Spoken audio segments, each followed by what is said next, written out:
So great to be here and so great to connect with all of you today.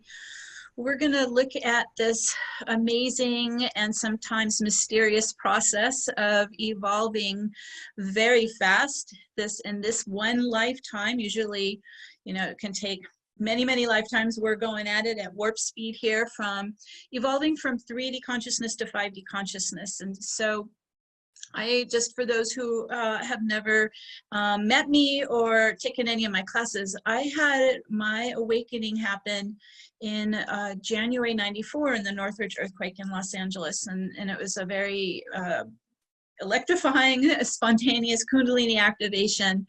And it literally like blew the veils off and opened my awareness to reading energy and seeing where we were heading. And it was kind of like a whole redirect of my life, right? This is '94, right to 2012 and what was getting activated in the planetary ascension that we're now fully in here in 2020. We're fully in it. And so I started my own ascension process 26 years ago.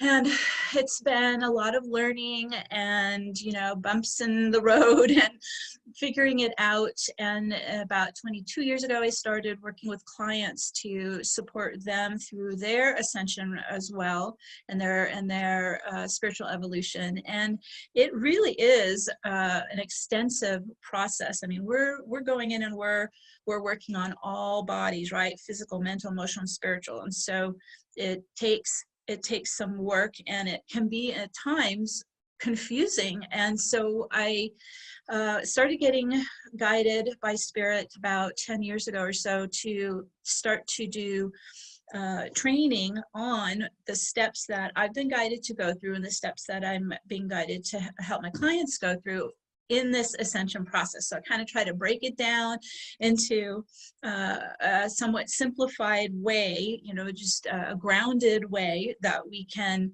understand and apply in our lives. And so today I've got a PowerPoint presentation, so I'm just going to bring that up here. And we're going to go through the slides. So I have put together a presentation here that will give you the background kind of what we're doing. And then we will, as Neil said, we'll pause and we can answer questions. So as I'm going through the information, if questions come up, just go ahead and put it in the Q&A, and then we'll swing back and answer them. And then after we're done with the Q&A, I want to spend about 20 minutes or so and actually do live activations, ascension activations, because this is really the focus of my work. I do monthly big international activations online, and it's really powerful and effective. And so I hope you had a minute to look at the training demo that Neil sent out, just so you can get an understanding of the steps we're going to take, and then we'll go ahead and do some ascension activations. Okay, so that's the plan here. So let's go ahead and get started. So if you're new to this whole process of ascension, although since you are coming in on a class called Portal to Ascension, I'm guessing you're already in it. You're already in it and you're doing it. But just a quick little background. If you see here on this amazing, I just love this picture. This is from NASA. They picked this up on their telescope, and they discovered that there's these gamma ray bubbles that are extending from the galactic center. And as you see, they're about 25,000 light years. Oh my goodness, so that's 50,000 light years total, top to bottom. And this is emitting powerful photonic light into our galaxy. And they're of course, trying to figure out, well, what the heck is all this? So their theory is this is possibly fueled by particle jets from the galactic black hole. We have a powerful spinning black hole at our galactic center. And this is spewing out they're like photon bubbles. And the photon energy is the highest form of light known and transfers intelligence. So photon has no mass. It's a carrier particle, and it transfers data, it transfers information, it transfers consciousness.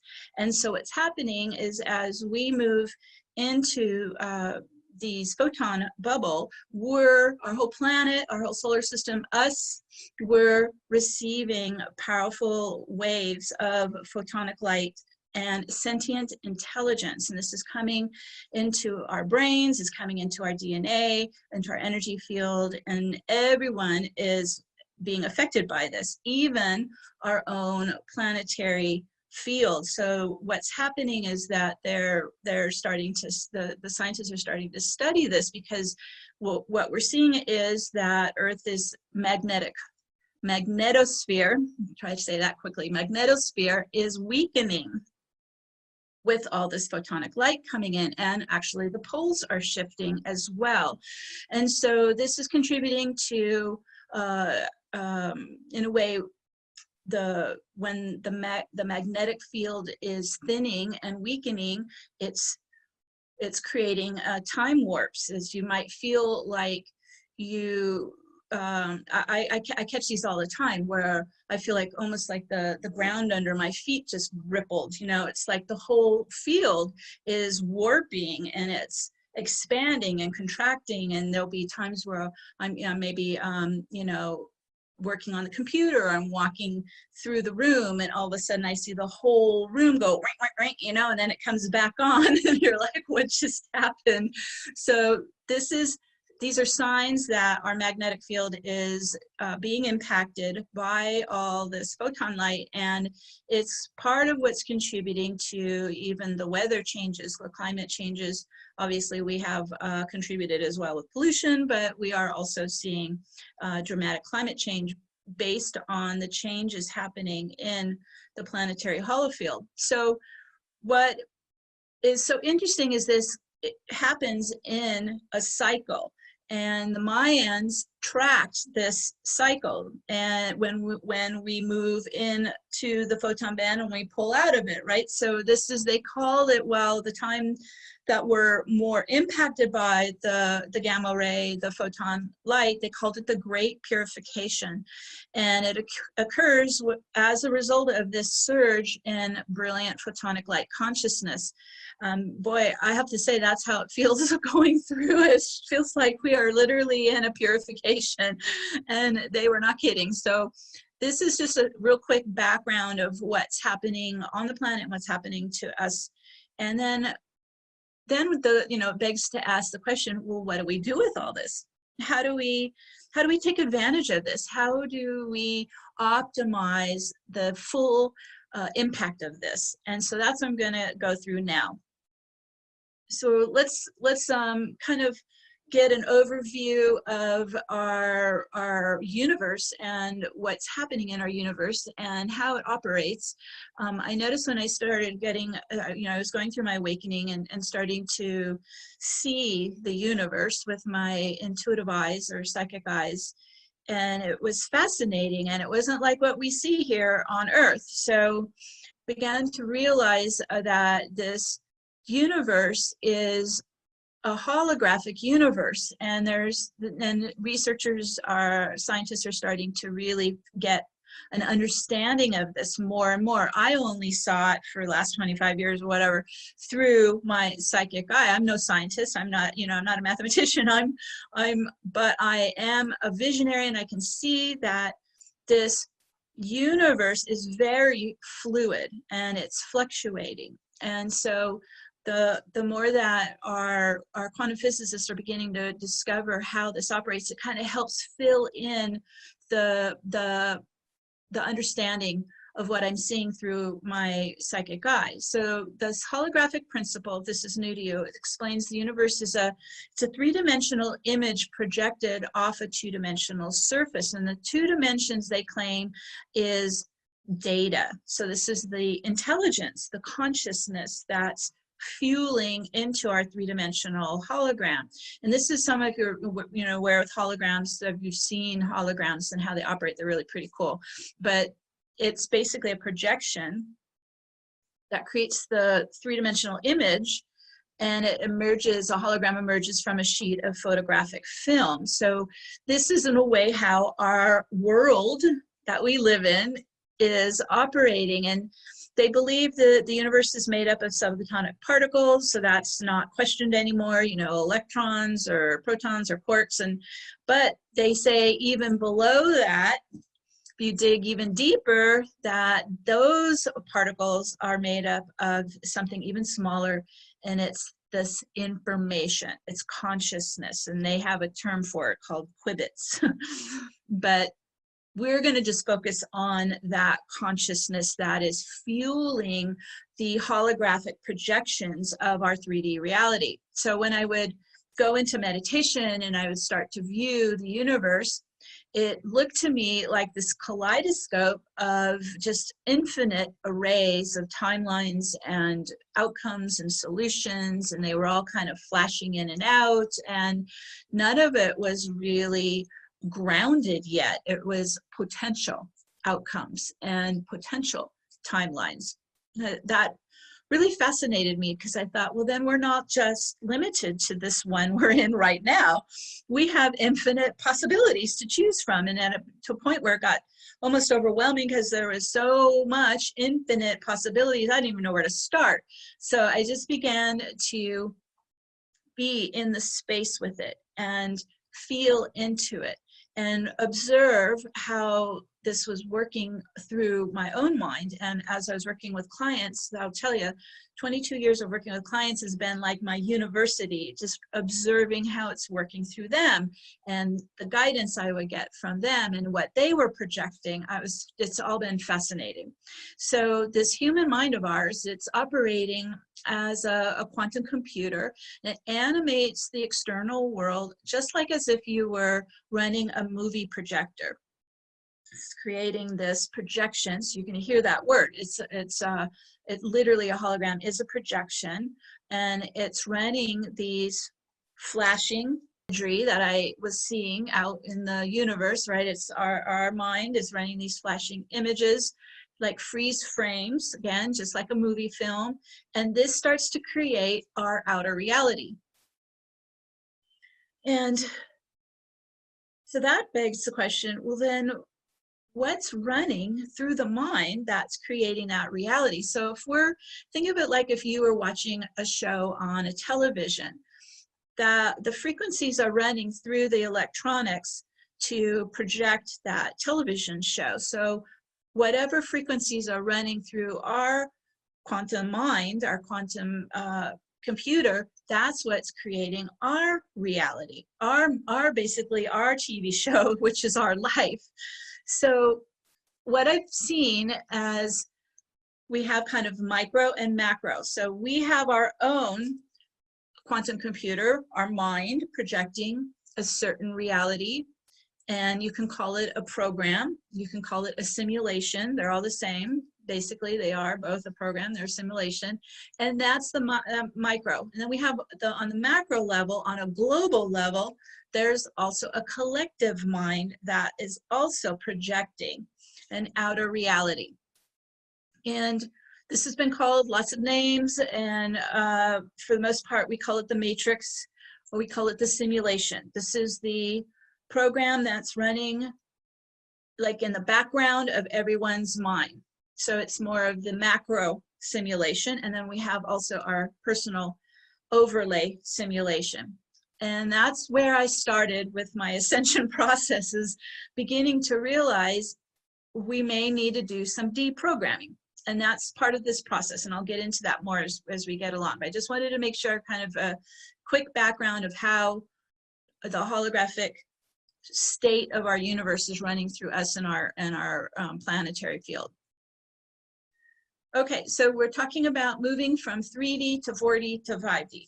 And so 3D, of course, is the physical. The fourth dimension is space-time. It's also called the astral plane. And this astral plane is around the physical, as you can see here in this image, the astral plane is around the physical body, and it encompasses both your emotional body and your lower mental body. If you can see that, it's the layers closest to your body in your aura or etheric field. So it encompasses both the emotional body and the mental body, and it is the realm of imagination and dreams, our feelings, and also our beliefs, our mental constructs. Now, this astral plane, that's our personal astral plane, and then we have the macro planetary astral plane. And it's actually a very polarized hologram, and it's in creating a sense of linear time, distance, and duality. So that's kind of the program of the global astral plane. Now, as this magnetosphere is weakening, because that's what's holding this in, the magnetic fields lock in with very low vibratory density. They lock in the simulations. They lock in the holographic projections. So as the magnetosphere weakens, that's the good news. It's starting to lose its hold, right? It's not able to lock it in as much anymore. And so the polarized time barriers, or veils, as the spiritual community or channelers call it, the veils, these start to thin and dissolve, and it's opening up more access to the etheric field. So that's the good news. As everything is weakening and magnetic lock is dissolving and weakening and the veils are thinning, this is what's actually contributing to more and more people awakening right now on the planet. So as you start to go through this awakening, this is the first step of ascension, and it's to unlock from the collective simulation that's running, the collective holographic projection that's been running for thousands of years, and we kind of start to pull out of it. And that's what happened when I had my awakening in '94. All of a sudden I had this like the veils went, and I came in and looked around and was like an observer of myself. So in a way, you begin to come outside yourself. You're no longer being controlled by the program. You're able to step outside and observe the program running in you, observe the program running on the planet. You become an observer. This is very important, and the first step. And then as you start to observe, it's kind of like everything starts to crumble, right? The program doesn't have the power or control it used to have. You begin to awaken to your own authentic thoughts and feelings and intuitions and perceptions, not the programmed beliefs or programmed emotions. So this is the first step of beginning to get free. Now, due to the polarized nature of the astral plane, and what I mean by that, we have, you know, the north and south poles, and it creates this kind of push-pull effect on our planet. It's a polarized field. It's not a harmonious field, as you can tell.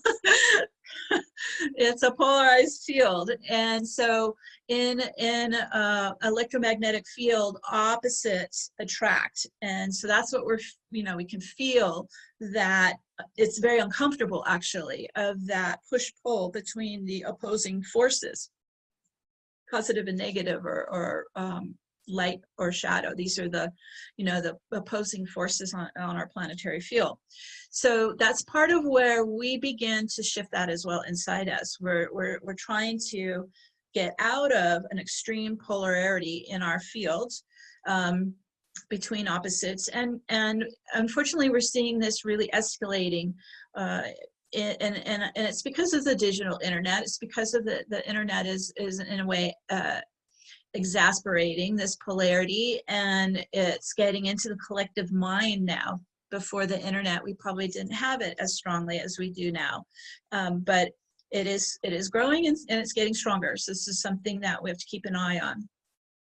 But first we start with ourselves. First we start with observing and just kind of acknowledging where that opposite push-pull of polarity is running within us, because we want to neutralize that. We want to get into a more coherent field, not a polarized field. So this is, again, this is when I started journaling. Journaling is a great thing when you go through your awakening, because so much data is coming in, right? So much is unlocking, and so much new awareness is coming. I just had to start writing it all down, and it was really very helpful, because it's helping when you are doing kind of that free flow writing. It opens you to your inner consciousness that was all locked down with the programming, with the simulation. So just a tip, journaling is really great when you're going through your awakening. Okay, so I'm talking about this global simulation, and it's been running for thousands of years, and we've been incarnating into it. And for many of us, as I've seen in client sessions, they keep reincarnating into it. Lots of timelines, lots of lifetimes here in this virtual reality simulation that's running in the astral plane. And so in a way, we've been living under this spell of amnesia and veiled unconsciousness. The unconsciousness is actually what's been running the show. And it all has been disconnecting us from spirit, especially that push-pull of the polarity. It pushes our soul out of our body. And so that's why we want to neutralize the inner polarity so we can actually start to embody the soul. And so this is where when I first had my awakening, it was profoundly strong how disconnected I was from spirit. And so this is why meditation is such a great thing to do in the beginning with your awakening, because you're beginning to quiet that program that's running, the unconscious simulation, right, that's running in the mind. You're kind of getting out of that left brain thinking mind, and you begin to get more into your space, right? You're saying, oh, okay, I'm getting into my own pure space and begin to connect back to spirit. One of the things, so we've got this push-pull of the polarity that's creating separation, that's pushing the soul out. We also have time compression, and we experience this as density. So time compression, again, I'm just sharing how I experience it as an intuitive. It's we have in duality, we have dual spin, we have clockwise spin, and we have anti-clockwise spin. And as those dual spins are running, the clockwise spin compresses our energy to really dense particles. This is what's creating our physical matter. This is what's creating the atoms, is the time compression. And it holds us locked in a dense physicality. Again, this creates the artificial reality of separation. So when we begin to work with our own energy, work with our own aura, and we start reverse spinning the time compression, this is when we begin to unlock as well our physicality. So we're awakening and starting to open up from the simulation in the mind. And then we have these tools, these methods to also unlock the rest of us out of time and compression and density and duality and polarity. Okay, so that's what I'm going to do in the activation. I'll show you how to do that. So we're talking about a holographic universe, right? Whatever our quantum computer is picking up, it's projecting as our holographic reality. And at first, I was shocked by it all as I began to see it in action. But then you begin to realize this is amazing. This is magnificent. Once we get control of our own holographic mind, we can create what we want to intend. And so there's great power in this holographic mind. And this is probably one of the reasons why it's been blocked because when we begin to get inside and work with our own powerful holographic mind, it sets us free. So it has, as you can see, both the possibility of being harvested to manipulate us, or if we get in and take control of it, we become a powerful creative force in our lives and in the world. So this is like it's just a drive, it's a passion for me to be able to share this with people, to help people understand this so that they can start to move out of being mind manipulated and being able to really master your own holographic mind and be able to use it in ways that are pretty amazing. So what's unfortunately happening is as many souls start to awaken out of the global simulation, and this can happen in lots of different ways, but as they start to come more into observer, we're still not really ready to handle it all. Think of it kind of like little baby birds that are trying to learn how to fly. That's how we are. When we come out of the out of the mass simulation, we have no skills or training or abilities to handle it yet. So that's part of the ascension, is learning that mastery. But in the beginning, as we unlock out of the global simulation, we could get drawn into other virtual worlds. And this is where I want to caution everybody. And if you have friends or family or loved ones who are starting to get sucked into these virtual worlds, these are, to me, I call them false holograms, because in a way, they remind me of the Wizard of Oz. You know, great, fancy facade, looks all great and wonderful, but then you open the door and go inside and there's nothing there. It's just a facade. It's a false hologram. And so these are showing up now because of the internet, and they're showing up everywhere. So this is where we want to be very careful. I found when I first awakened, I mean, it was immediate. Boy, my team was not going to let me get in trouble. So I first awakened, I met someone in the neighborhood, we started practicing energy work, which is bizarre in itself because I had never even thought of energy work before I had my awakening. But we started, you know, learning about how to clear chakras and work with the energy field, practicing on each other. And she decided she was going to channel. And I think I must be a natural born skeptic, because I was like, oh, are you sure you really want to try that? And she's like, oh, yes, yes. And she just opened and invited in whoever wanted to channel through her. This is in the mid-90s, and when channeling was really very, you know, very, very just starting to become very popular. And she began to have contact with this ET group that wanted to channel through her, and she said they're all green. And when we would sit in a circle with her and she would call them in, the room would fill with green light. And I was like, this is weird, and it felt creepy, and I stopped going. And she immediately began to start getting sick, because what they're doing is they're harvesting your life force. This is where we have to be very careful who we connect with, what we allow in, especially in the astral plane, because there is so much of this kind of disinformation, propaganda, these false holograms, false timelines, and the conspiracies are taking off. And these, again, are mind control programs. You're basically unlocking and awakening from one massive simulation, and you're getting pulled into another. Our goal is to clear. We want to get our minds clean and our channel clear, and we only want to connect to our higher self and our spirit team. That is it. That's all I talk to, and I will show you how to do it, because I do not even leave my channel. I only stay within. I don't leave my body. I got a lot of finger shaking on me if I was leaving my body. This is all where we have to be very disciplined and careful and conscious of what we allow to move through our holographic mind. So without trying to like freak everybody out, I don't want to sound like, you know, the grand marm, you know, but I want to really make this point. And if you have questions on this, please go ahead and type into the Q&A. We have to be very careful what we allow through our powerful holographic mind. Okay. So as we're breaking free from the global simulation, oh, I got ahead of myself. We're literally learning how to fly. But problem is we don't have the skills or the discipline or the discernment to navigate the astral plane yet.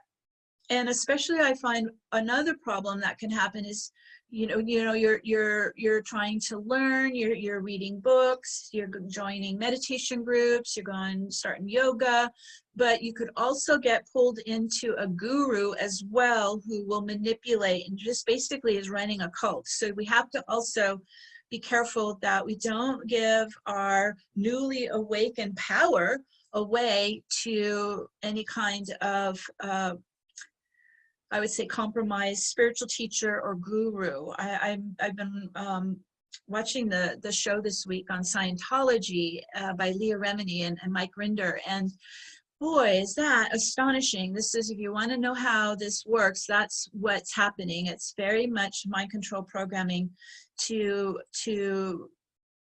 they imprison people pretty much.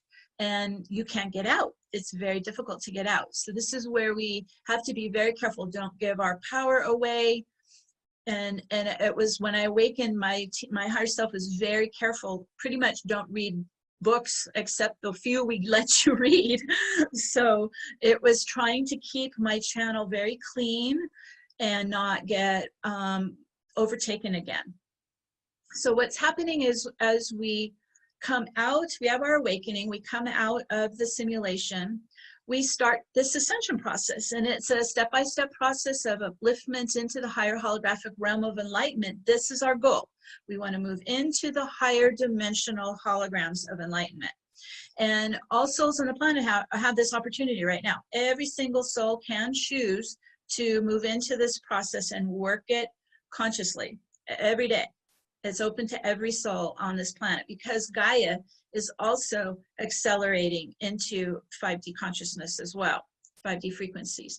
And so I broke it down into 3 stages just to try to make it easy to understand, because this is, you know, somewhat esoteric. So we want to, I'm going to go through each of the stages and what you encounter. So as I mentioned, first one, awakening, pulling out of the simulation, starting to get into observer. Second stage is transmutation. And so this is the deprogramming stage. And this entails especially the physical body, emotional body, and mental body. The mental and emotional body are in the astral plane. This is where we've gotten hijacked. This is where there's a lot of junk in there that we have to clear out. We also have, you know, at least 6 generations or more of ancestral programming and patterning getting passed down to us from our family. We also have past lives where there's a lot of trauma and unresolved karma. So that transmutation stage could take you all your life. I'm still doing it. Been doing it for 25 years, 26 years, still doing it. What happens is, as you really jump in and do it, you are kind of like peeling the onion, right? You're getting all this layers off, layers off, layers off, so you can get down more into these core wounds, these core roots, and start pulling those out. And I found by clearing the major patterns and programs, then I would have less and less clearing. Like I'd have longer and longer periods of time. I could go maybe a month or a few months without having to deal with anything that needed my attention or clearing. So you do improve. I want to make sure you realize this. It's not an endless pit, okay? You're clearing, you're releasing. Every layer you peel off, you get up into a higher frequency, and you just continue to rise higher. You get lighter emotions, lighter thoughts. Your joy gets smoother because you don't have all this polarity running inside the field. Everything starts to improve. Our goal, of course, is we're cleaning this vessel, body, heart, mind, cleaning this vessel, purifying this vessel for the soul to descend in and really embody our divine soul presence. So it's about bringing the physical and spiritual together, right? The soul and the human selves together, and really uniting. So those are the 3 stages. Now, during the process, as I mentioned, you're starting to get into the transmutation stage. You're beginning to trigger all this internal clearing, and it's old trauma, old density. You're detoxing. And so I found originally in the earlier years, it was more up into mental, emotional. Now, 2020 has really gotten into the physical. We are literally recoding the DNA. It's coming really strongly into the physical. So you could have symptoms, you could feel it, seriously feel it. And that's telling you that we're in a way transforming this body of ours. We're transforming actually the whole field through this process. And it's the soul's liberation also from centuries of recycling through karmic reincarnation. What I began to notice when I would help people where we were working, let's say, on the other side, in the non-physical, that all the souls would pass, and they would transition, but then they would get trapped in the fourth dimension, the astral plane.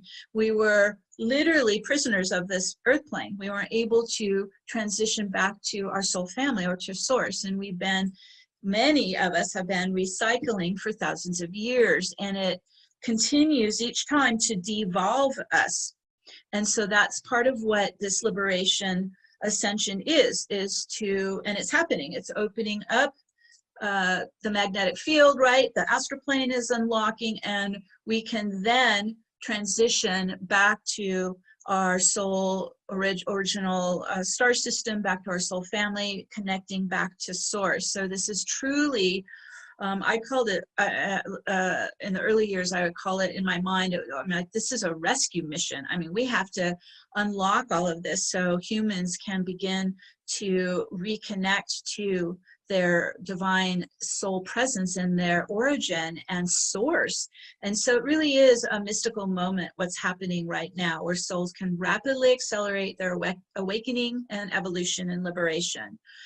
Even though it may look like things are devolving out there, that's the simulation breaking down. That's the enslavement system breaking down. That's what we're observing and watching happening right now. This really is a liberation ascension. All right, so as we're ascending higher, so as you're clearing, right, you're deprogramming, you're removing trauma, you're clearing patterning, clearing up karma, your field gets lighter. Everything starts to get into higher octaves, higher frequencies. You're no longer in this really tight, dense time compression of 7-8 hertz. Everything starts to expand and get higher. The confusion, I think, for some, because they're still kind of seeing just through the left brain of the physical world, so they see everything as physical. So they're thinking we're leaving one planet and going to another. And that's not what's happening. We're not leaving the 3D, that's our physical. We're not leaving the 4D, that's space-time, that's the astral. But we're expanding into additional dimensions. So you're still gonna be human, you're still in your physicality, but now you're starting to open up to the higher dimensions, so you're becoming more of a divine human. You're starting to access higher dimensional consciousness. And so as we clear and release layers of density and trauma, the clutter in the mind dissolves bit by bit. This is where I was mentioning, you notice improvement. The mind is set free. We're able to perceive entirely new dimensional realities that I could not even have conceived. It's literally as my mind is going up into these higher octaves, it's like you're getting up and you can actually like now see what's going on in the world. You have a higher vantage point. It's like it opens your mind like the window to the universe. You began to have access to opportunities you could never have imagined before. So this is some of the benefits of going up higher and higher and getting into this 5D operating system. That 5D field, the fifth dimensional field, is a field of unity consciousness. So it doesn't have that polarity. It's a non-polarized field. It doesn't have that push-pull of opposition in the fifth dimensional field. It's a harmonious field. It's a resonant field, a coherent field. So that's another benefit for rising your frequency higher and higher, to be able to access and live in a fifth dimensional operating system. The higher our brain waves and our heart pulse, the more access we have to this abundant and free-flowing 5D holographic reality. So imagine like you're peeling these barriers, and all of a sudden you have access to these infinite holograms you couldn't see before. And if we can't see it and we can't imagine it, we can't create it. So it's, like I said, opening up your viewer so that you can now lock on to new holographic realities that you can never have done before. This is how our daily life begins to improve. And from this exalted fifth dimensional state of coherence, we're also now capable of living in our authentic expression of our soul truth and purpose, because we're leaving behind the false simulations. I felt it frustrated the hell out of me because I'm thinking people can't see me, they can't feel me, they're really not knowing me. So that means I'm still projecting some false holograms, and it was true. And so I just kept peeling away, and so people could actually, and I could see it in their eyes. It's like, oh, we got it, we connected. They can see me now. They can really, and I'm talking my soul, they can really feel and see and sense and connect to my inner soul. And that is amazing and fabulous. You're finally seen, right? You finally heard. It's very fulfilling. Okay, so that's our goal. That's what we're moving into. We're moving into that fifth dimensional field. So as I mentioned, dimensions, they're not places or locations. They're actually levels of consciousness that they vibrate at certain rates. So as you're getting into these higher octaves, vibrating up higher, you get into accessing higher consciousness. So this is the goal. And so I just made this chart just to kind of give you a good reference point of what we experience in each of these different dimensional planes or holograms or frequencies. I can go through them real quick. So in the 3D, this is our physical world, height, width, depth, physical world. We feel our density, we feel separation, right? Where this is the duality that we live in, separation. We operate in victim mentality. It's driven by the ego. We have this polarization, compressing us, locking us. It's very much, because it's only a physical world, it's driven by materialism, it's pleasure seeking, greed. We're watching this play out all over our world right now. Greed, consumerism. It's also very codependent and linear thinking through that left brain. Because it's greed driven, it's very competitive. We're driven and consumed by doubts and fears. Because we're in separation, we feel emptiness. And it's also parasitic, because nobody is connected to their soul power. So we're trying to find energy all around us, from each other, from everything. It's parasitic. Now we go into our awakening. I'm now becoming an observer. That right brain begins to start to open up. The right brain is our holographic brain, and it's our intuitive brain. It's what we use to visualize. It's our multidimensional brain. So we begin to get some juice going in that right brain. As I mentioned earlier, we begin to get drawn into a spiritual practice. Yoga, live food, meditation, whatever feeds your spirit. You start to want this, you need this. You also begin to do your shadow work. And I'm going to get a little more in that in a couple slides here. But this is where we begin to work on all of the pain and the suffering and the greed and the rage and the hate, and it's all the shadow that's been building up inside from living in that 3D system. We want to heal and clear the shadow. This also happened to me when I had my awakening. As I mentioned, I began wanting to learn about vibrational healing. So we begin to understand that everything is energy. We're all energy. We're all frequencies, differing frequencies. We're all vibrating. You start to want to work with your own energy. Begin to open up more of your psychic intuition. You start healing those core wounds, but you also may be going out of your body, and that's part of the problem, because then you're going to encounter the astral entities. You can fall for the conspiracies. So this is where we also learn how to build boundaries, personal boundaries, healthy boundaries. We have to watch for that ego, because this catches way too many people. If they aren't doing their shadow work and they're not transmuting the ego, then their spiritual practice gets taken over by the ego. And we can see this in spiritual superiority. This is a problem. I see it all the time in the Lightworker community, where I'm awake and you aren't, so you're a sheeple and I'm better than you. Okay, you're still an ego. We can't have that. When we start to ascend, we're going more into compassion for our own pain and suffering and our process, and compassion for everybody else as well. So we're not quite ascending yet in fourth dimension in the astral plane, but we're getting started. And then when we begin to access more of the 5D harmonic field, As I mentioned, it's a field of unity consciousness. It's very grounded and present.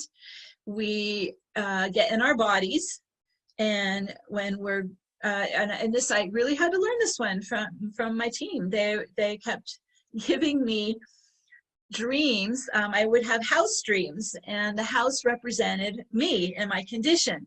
And I kept having these house dreams where I would see, you know, my door is wide open and all these strangers are in my home and they're eating my food and watching my TV. And I'm like, what the hell's going on here? And my team would just say, well, that's what happens when you're not in your body. And I was like, oh my God, okay, I gotta stop doing that. And it scared me enough to say, I need to be in here, because if I'm not in here, other things can get in here. And so you start to take care, and I wasn't taking care of my health because I wasn't in my body. So you start to come in, you get grounded, you begin to do self-care. Every day I ground into my body. So it became a new part of my practice. And you build the boundary. You have a personal boundary. Now, because you're getting in your body, when we're not in our body, we also don't have any magnetism. I get this all the time from people. I can't seem to magnetize anything. Well, are you in your body? Because when you're not present, your magnetic fields wrap around your chakras.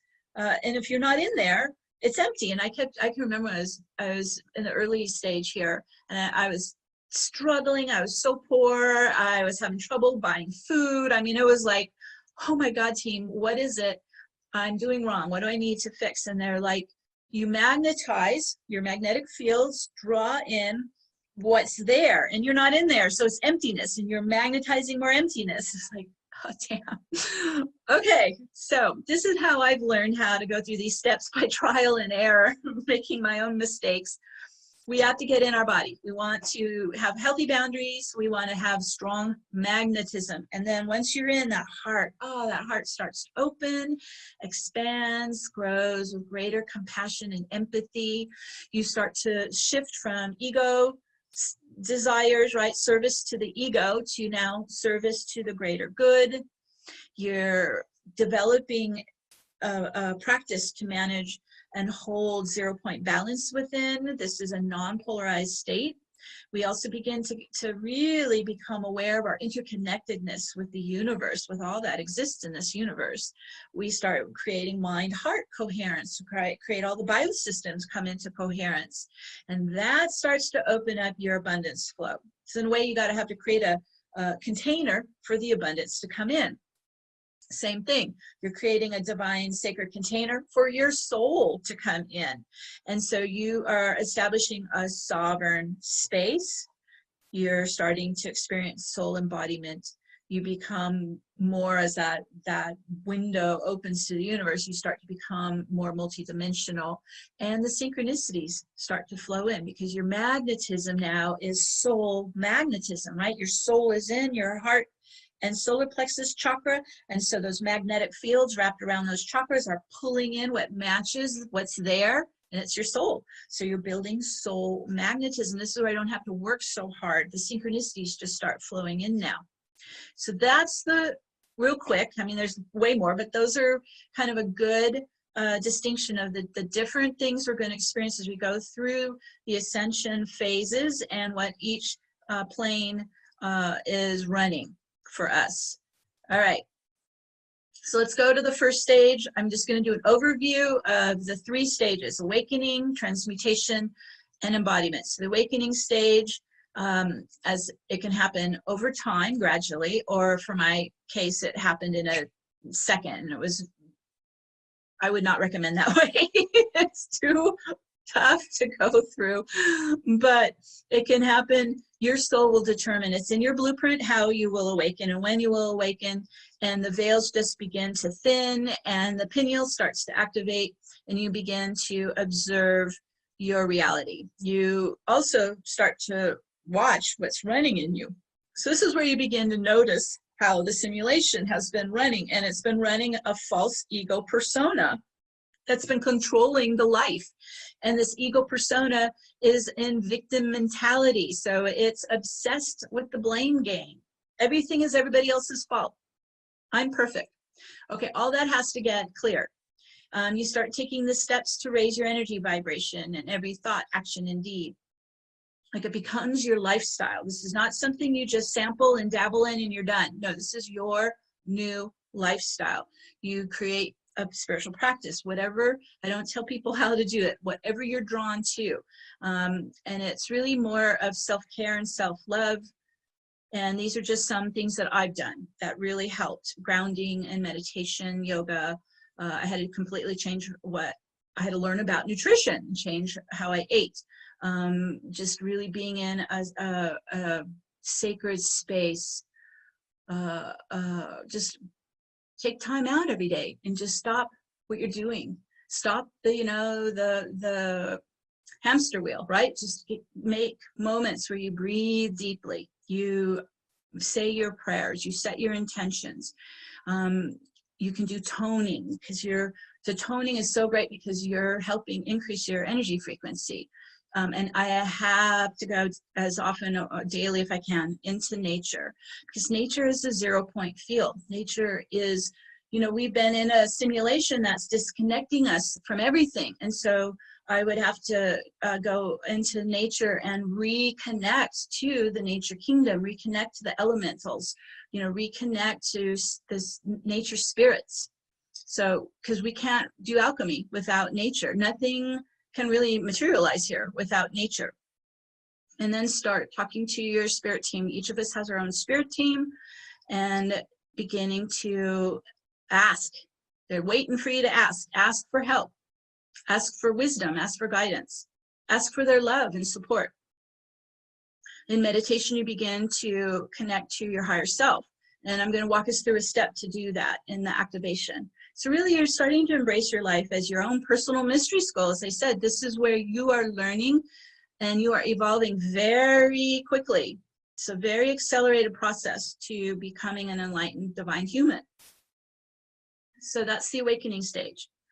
Now we're going to go through quickly here the transmutation stage. And this is probably for life, as I mentioned.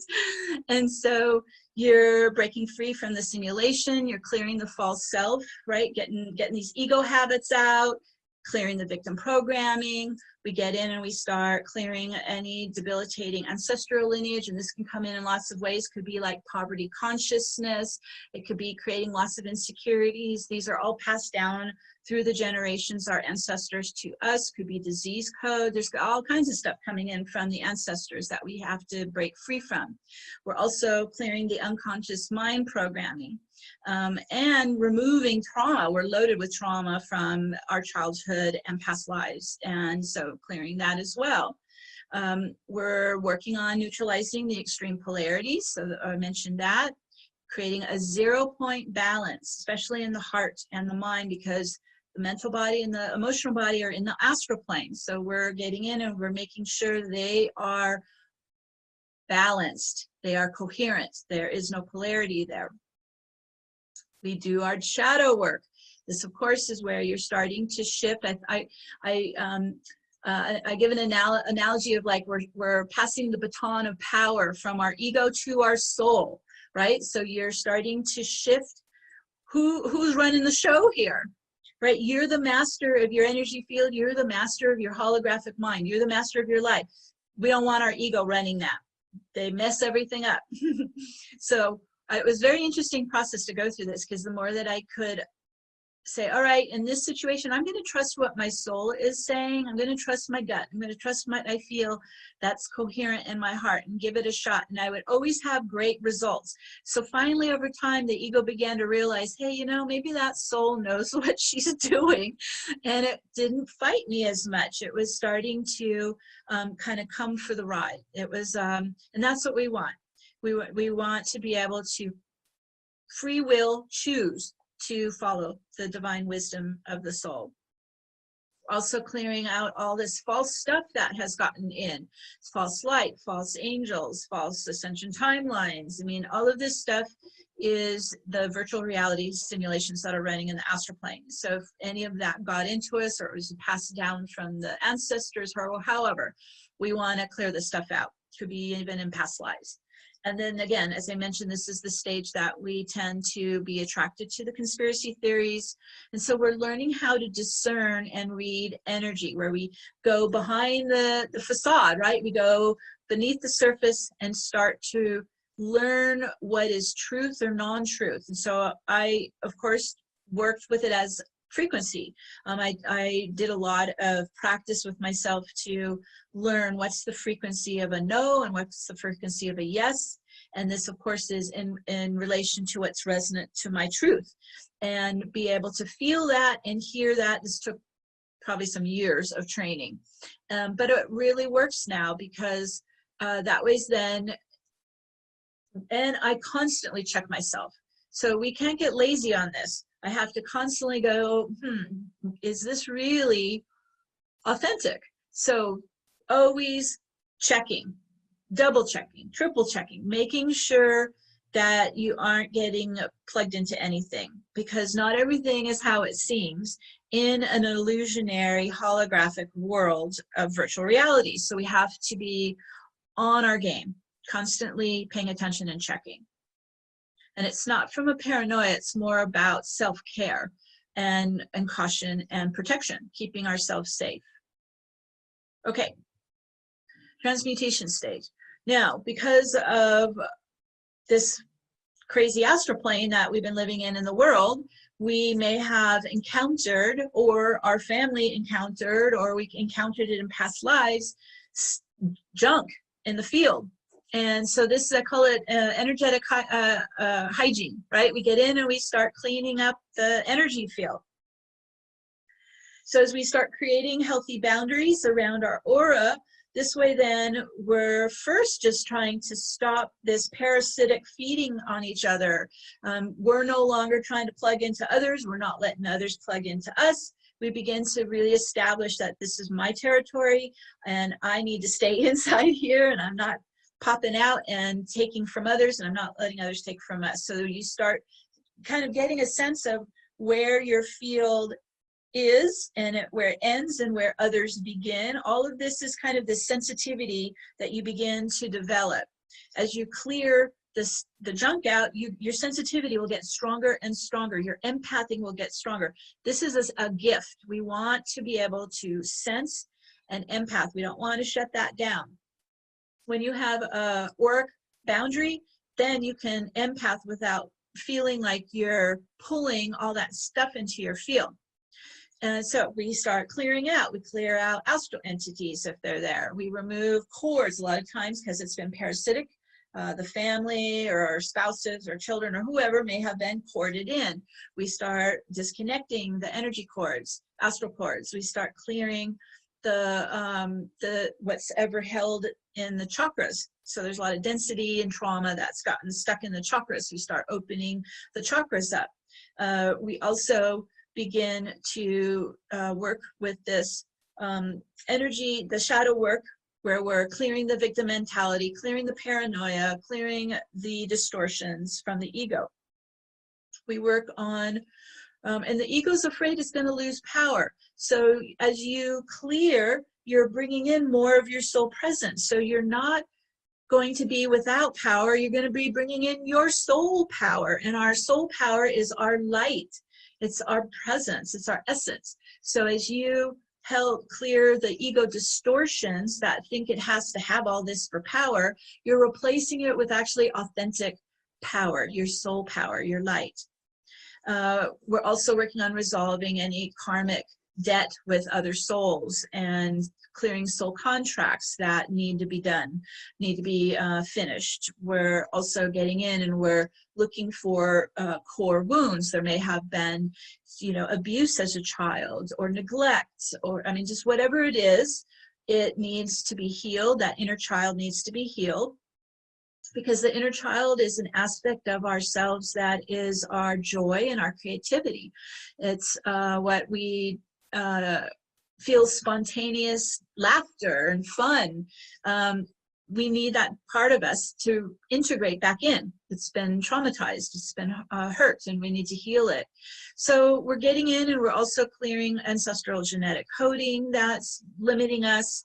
This is the entire detoxification that we go through when we're in the transmutation stage.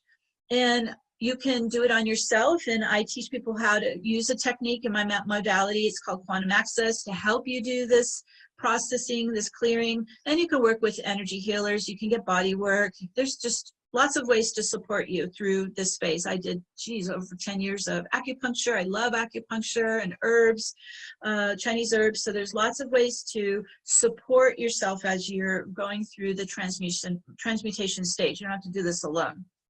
But you clear all that out, and you're going to have a really pretty clean, powerful vessel. And that's when we begin building up our embodiment. We're really starting to bring in soul presence, because you no longer have all that density. You don't have all that polarity pushing the soul out. I mean, when we're so dense, think about it. It's like you're trying to bring your spirit into a rock. So the more that you release the density and raise your frequency higher and higher, you're able to hold the soul presence inside. So we're learning also, as we start to break free of the astral plane simulation of time, we begin to live more in the now. That means our mind isn't taking us to the future or going to the past. We're just in this space, in our bodies, in the moment, in the now, feeling the bliss and the connection and the 0 point balance that exists in the now. So that was a huge shift for me as well, because I was just obsessed. My mind was driving me insane on either the past or the future. We don't want to be ruminating on either. We want to be present in the now. And as the heart heals and expands, we start to integrate more and more soul presence in the energy body. And I actively do this. I actively bring in more and more of my soul light, my soul consciousness. And we're going to go through that in the activation, show you how to do it. Also, part of this polarity that's been kind of push-pulling inside us is also our feminine, masculine energies. The left-right brain, feminine, masculine brains. They're running down feminine on the left side of the body, masculine on the right side. And it's just, again, another polarity that needs to be neutralized so we can really start to integrate and unify our feminine and masculine energy as one. That's a big piece of this as well.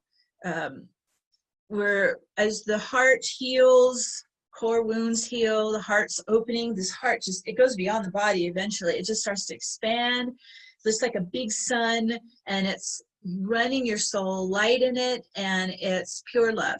And you just begin to feel moments of joy for no reason. And that's when I get this, oh, that's my soul. I just felt pure love.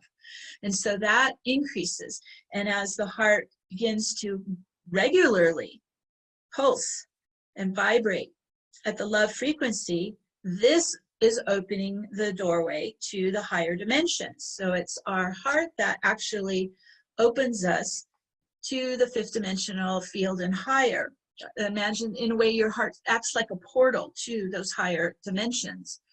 And that's why we have to do that heart healing. We have to clear the mind control and do the heart healing. And then that allows you access to these higher dimensions. As you begin to live in the fifth dimensional field, more of your dormant code and dormant light body begin to activate as well.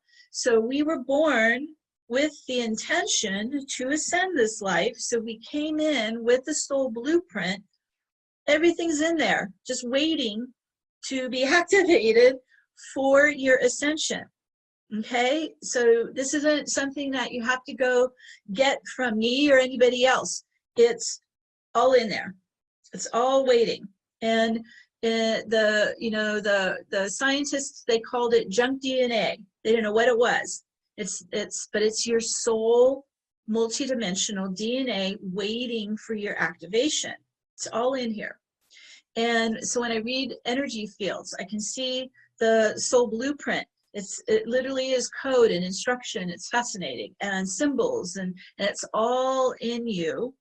It's your light body waiting to be activated. So as you keep bringing in your soul light, keep bringing it in every day, just keep bringing in your soul light, your light body runs on your soul light. Think of it like an engine. Your light body is your engine, and it runs on your soul light. Your light's the fuel to your engine. And so the more that you keep bringing in your soul light, your soul presence, you are activating more and more of your light body, okay? And as the left and right brain sync up, because they've also been disconnected, but as everything starts to come back together as one holistic, harmonious biosystem running together, the left and right brain begins to work together simultaneously, and you start to use both brains at the same time throughout your daily life, which is a trip, because I could be talking to someone using left brain, physical brain, seeing the physical world, talking to someone, but at the same time, I'm getting all this information coming in through the right brain from my higher self. Happens all the time. How many times have you woken up in the middle of the night and you're like, oh my God, what is going on here? Your right brain's active, your soul's working, and you're sleeping at the same time. It's incredible. So this is what we're working so hard towards to achieve, because as we come in, we clear out the false simulations, we clear out the programming, we clear all the history out, all the trauma out, our soul merges in, we truly begin to live according to the law of sovereignty. We are a free and independent sovereign being, and we see everybody else as free and independent sovereign beings. And that is a game changer. That's when what we're projecting from our holographic mind is a completely different world than what we've been seeing or living in previously. And that's where you begin to know, okay, I think I'm actually in 5D, because you're starting to see a beautiful world. You're starting, like the colors, they shimmer, they look crystalline, nature is vibrant. I mean, it's like everyone is smiling and kind, and that's when you know you have elevated into a loving world, a fifth dimensional and higher world. And that's the reward for all the hard work. That's what we're heading towards. So this embodiment change stage, this is where we're developing our own inner discernment, because when you're not in your body, you don't even know what is your discernment. How do you know what matches you? You're not in. So the more that you are bringing your soul light in, your soul presence in, then you can go, all right, does this feel like a match? Does this resonate with my own soul vibration, my own soul frequency? You start to develop independent thinking because you've cleared so much of that unconscious programming out of the brainstem. You have your higher self channel 24/7. You can get guidance anytime. You begin to understand they're very different operating systems. The 3D polarized enslavement, mind-controlled operating system, and then this magnificent 5D operating system in unity consciousness. Completely different. Completely different. You're no longer living in separation consciousness. You feel in empath, the unified field. I'm able to read energies all the time, feel into the field. Your thoughts, your emotions, your actions, they affect and inform the collective. So this is where we don't have to just passively allow what's spewing into our global field of violence and hate and all of abuse. We start flooding the field with love. We start flooding the field with compassion. So we begin to get more active in not only our own holographic reality, but then the kind of the macro planetary holographic reality as well. As you bring your soul into your light body, it starts to turn on. And this is then where you have the Merkaba geometry, which is the double star tetrahedron, the upward tetrahedron, lower tetrahedron. That's the geometry of your torus. And your torus is your magnetic field rotation. And so you begin to feel the momentum of your own continuum. It's pretty profound. It's constantly feeding you life force. And it's rotating around you and opening you to more and more higher dimensional experiences. As I mentioned, as you get more soul in your heart, your soul magnetism increases. And this is where you start literally drawing in, magnetizing in your soul destiny. And then your soul mission, because we're all here with a purpose. And people ask me, I don't know what my soul purpose is. And I'm like, well, until you get your soul inside you, it's pretty difficult to really know and follow your soul purpose. So that would be why I continue to encourage everyone, keep pulling your soul presence in, your soul light in, because your own soul presence inside will pull you to your soul purpose. Your soul wants to create here. And so over time, you might feel drawn to, all of a sudden, like I was telling you in the early years, all of a sudden I'm like, I got to do energy work. I don't even know what it is. But boy, my soul wants to do energy work. All right, I better go figure what that is. You might feel drawn to do grid work or travel to sacred sites around the world. You might feel drawn to join meditation groups. You might feel drawn to become an activist for human rights, animal rights, the environment. I mean, there's so many ways to get involved. So this spiritual process isn't passive, and it's not to isolate you. It's more that we pull back a bit to do the clearing and observe and start embodying the soul, and then we go back into becoming involved in the world. So I pulled quite a bit back and worked on myself, worked with clients, and then I'm finding more and more my soul wants to go out and be very present and involved with creating this new beautiful earth, this 5D and higher earth. And so follow your impulse, follow what you're motivated, you're passionate about. That's your soul is communicating through you, guiding you. That's your soul mission, your soul purpose. And then finally, just a kind of a summary of what we've been talking about. So every morning, this is kind of some of the practical steps to take. Every morning you get out of bed and you ground your feet onto your ascension timeline. So you're going to get yourself in your body grounded and also onto the 5D crystalline ley line grid work. We're no longer grounding to the lower 3D grids.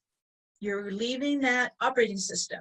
It's a very destructive operating system. You're evolving out of it, and you're choosing to ground your field every day onto the 5D earth plane.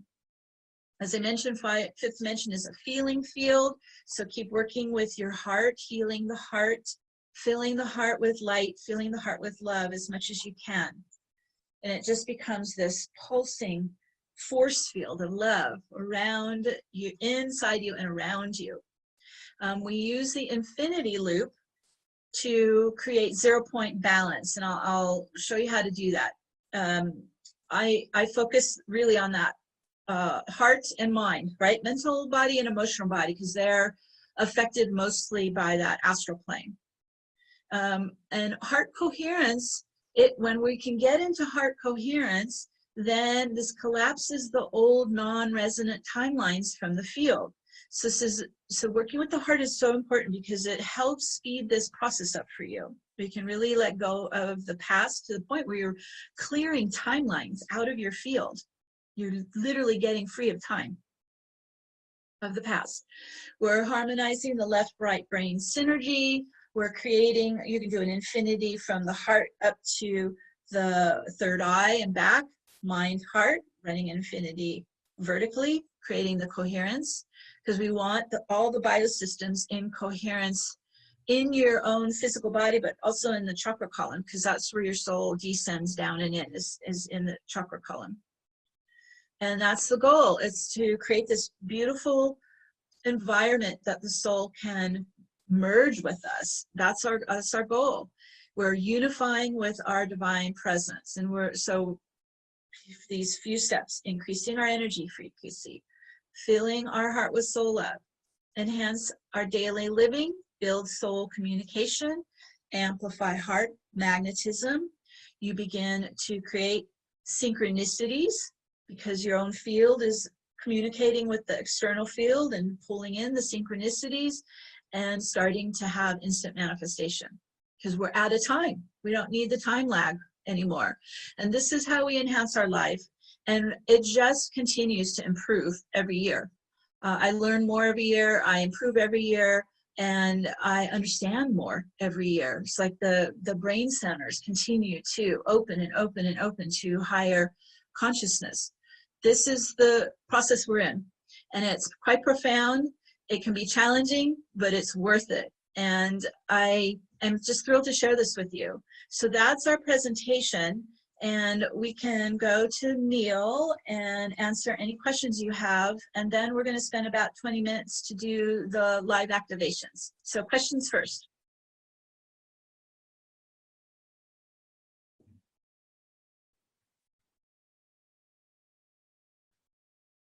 I wonder if I lost Neil. Neil?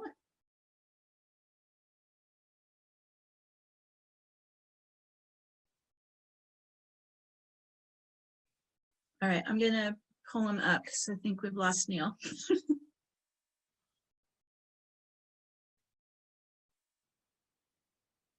Okay, question from Leslie. Can you explain the dual spin, clockwise, counterclockwise, a little more? Okay, so everything in our reality is spinning energy. Linear is actually an illusion. So everything is this entire spiraling galaxy. Everything is spiraling, everything's spinning. And we're in a polarized planetary field, electromagnetic field of dual spin. So we actually have clockwise spin and counterclockwise spin. Both are happening. Clockwise spin squeezes energy together, creates density, creates atoms, creates particles, right? It's squeezing energy to actually forms a dense particle. When we reverse spin, counterclockwise, it actually unlocks density and opens the energy up and expands. It's called radiation. We radiate outwards. So clockwise, we compress in. Counterclockwise, we radiate out. With that in mind, that's why when I open up and activate the vortex around the field, it's counterclockwise because it's unlocking density so we can actually access the quantum field. We actually can access the non-physical. We unlock density, then we can start pulling code out, trauma out, patterns out, programming out. So also, how do I know I'm spinning right or left? How do I know I'm spinning counterclockwise or clockwise? I see everything top down, so I see everything from my higher self down. And so when I look down to my body, the vortex is spinning right to left around the body. So I'm looking down and it's spinning counterclockwise around my body. And when you do that regularly, you will start to feel your energy open out. Whew, the whole field starts opening out. The whole field radiates out. Everything starts to unlock and open up. And in a way, it lets us inside to even pull genetic code. We can pull anything as we unlock compression, time compression.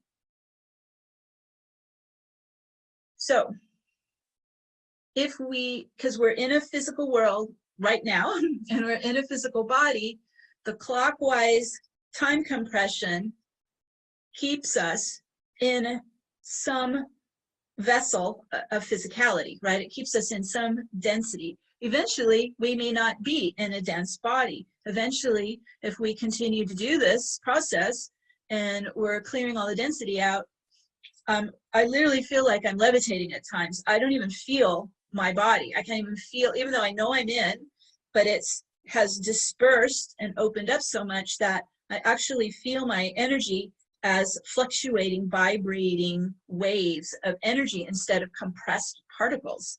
And so the more that we do that, and the more that we live on light, the more we breathe in, stream in, spiral in light, we're starting to transform ourselves from needing to live on dense emotion and food, and being able to live on light consciousness, light frequency. So this is, again, a pretty radical transformation that's happening within us now.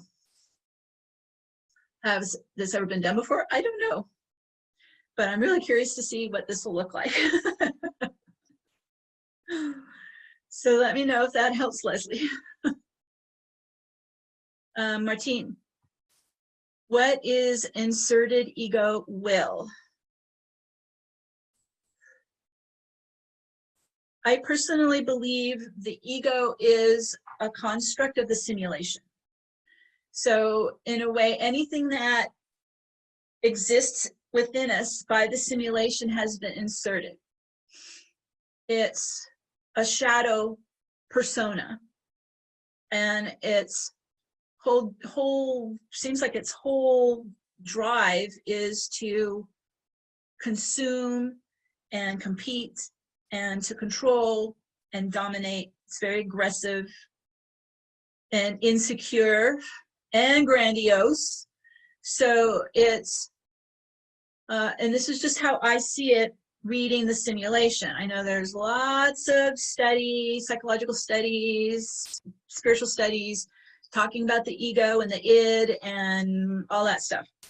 I personally wanted all shadow cleared, so I approached the ego as a shadow persona that needed to be brought into the light to be transmuted. So during the transmutation stages, I'm bringing the shadow. Whenever I encountered it within me, I just kind of lock my focus on it and I bring it into the soul light, and it starts to change. It starts to convert to light. It gets lighter and lighter.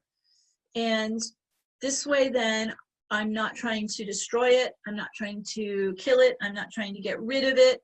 I've had conversations with this persona and said, I'm going to take you with me. We're going to ascend with me. And it stopped fighting me. It actually said, all right, let's do it. And it's not trying to control me or the life like it used to. And so every once in a while I'll pick it up a bit, but it's very, very rare now. But I had like a mission to transform that ego persona, that shadow ego. And so to me, that's how I experience it. It's a very unevolved, kind of immature, like a child forcing its will on everything.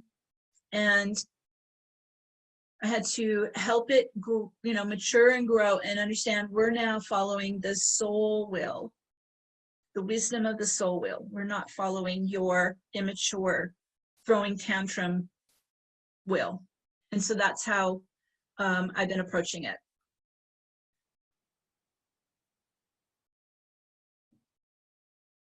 Okay, Sherry asks, how do we know if we get or have gotten sucked into conspiracy on the astral plane?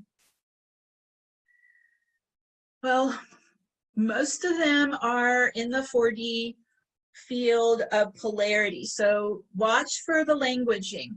Most of the time it will be us versus them, white hats versus black hats, light versus evil, angels versus Satan. These are all trigger words to suck you in. They typically pull us in through trauma bonding. So if you react, so it would be that ego victim mentality. Someone, there's a deep state. They're all trying to kill us. They're all trying to wipe us out. They're trying to put chips in us. You have to watch for that stuff, because that's now putting you in a state of fear, and it's disempowering you, and you're in victim mentality at that point. That is a big red alert, a warning. If you're falling for that kind of languaging, or you're getting pulled into this, it's all secret, and any secrets, big warning, red flag, secrets. Most of it's bullshit, most of it's illusion. It's just trauma bonding, trying to pull you in.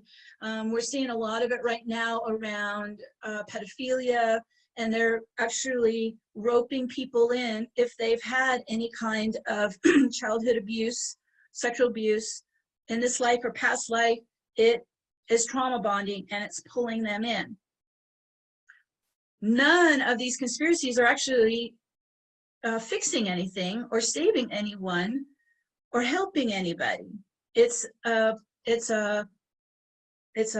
hologram trapping the mind and the emotional body. It's a hologram in the astral plane pulling in you through your mental body and your emotional body. So I only engage with what's uplifting, made of love, not trying to save anyone or fix anyone. It's full of compassion and empathy, and it's no battle, no secrets, no battle. Everything needs to just be out in the open, and it's what you see is what you get, and it's very out in the open, very evident. It's clear, and it's real. It's real. Hope that helps, Sherry. Anonymous, do you believe in a future solar flare? Sounds like you're talking about the event. In my opinion, the event is just where the New Age kind of hijacked the end times of the Christian evangelicals. They slapped a new name on it and they called it the event. We're getting solar flares all the time. All the time. Just check spaceweather.com. I'd say we just had one a couple days ago. All the time. All this photon light, gamma light, this is coming in regularly. So is it building up to one big one? Possibly, but I think you won't notice it any different than the ones we're coming in now, because every time one comes in, if you're working with the energies, you continue to ascend. And so if they just build in momentum and strength, you're riding that wave. In my opinion, if one big whammy came in, we'd all be wiped out. Are you aware of how these are feeling now? They are extremely strong. If you are opening up your field and you're clearing all that junk and you're able to really empath and have a high sensitivity, these solar flares, solar waves that are coming in now, we have plasma waves coming in and solar flares coming in, and they are strong now, and they can put me down for a couple of days. They are strong, and this is not even at a level of what you're referring to as one big whammy event. So I think the universe is gradually moving us into it more and more and more. And will we reach a tipping point? I think that tipping point isn't one big whammy wave. I think the tipping point is all of us doing our work, and collectively we reach a harmonic frequency of ascension and love, and we are all in bliss. We are living in light. We're all in bliss. So that's how it has been shown to me. I welcome a big whammy if it's meant to be. I'm not God, so I don't know what they're planning. But because we're in a holographic universe, everything is shifting. Timelines are constantly shifting. It's very hard to predict anything now because the universal field is responding to our consciousness, and so timelines keep shifting.